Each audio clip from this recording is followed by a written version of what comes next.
A lot of anime, and hentai for that matter, use a very plain protagonist, which serves as a clean slate for the viewer to self-insert onto. These characters often feel one-dimensional and shallow, and that's because they are. They're one-dimensional and shallow so that you, the viewer, can self-insert onto them. Hentai uses this type of character painfully frequently, but it's not like I don't understand why. Obviously, if you're watching porn, you want to be able to imagine that you're the guy fucking the hot girl, instead of just some loser, alone in your room, watching other people have sex. You're not some kind of loser, are you?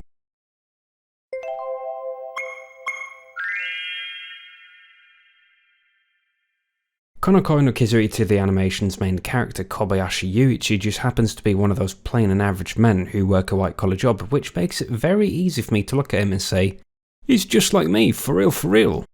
And he perfectly hits that self-insert factor on my end. But to me that just raises the question of, why are there so many ugly bastard hentais, and why are they so popular?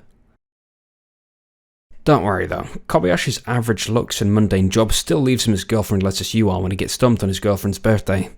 Difference is that Kobayashi isn't a NEET and has the opportunity to meet new people. People like his gorgeous big-breasted co-worker Tsujinaka Miho, who just happens to have a crush on him. How convenient.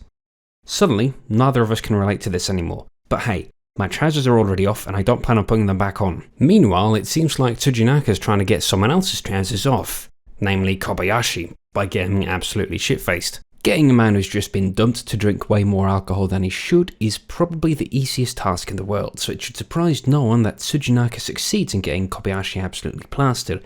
Then she does something that I'm pretty sure would land me in jail. She brings the drunk Kobayashi to a love hotel and, let's just say she helps him get over his ex. Kobayashi might have gotten dumped, but Tsujinaka gets to realise her long-standing crush, and Kobayashi's arguably better off with her, because I can't imagine that someone who dumps you over the phone is someone you would have had a great future with. Though I'm not going to lie, they had me worried that it wasn't going to be as wholesome as I thought it was, because in the latter half, Kobayashi runs into a former college clubmate.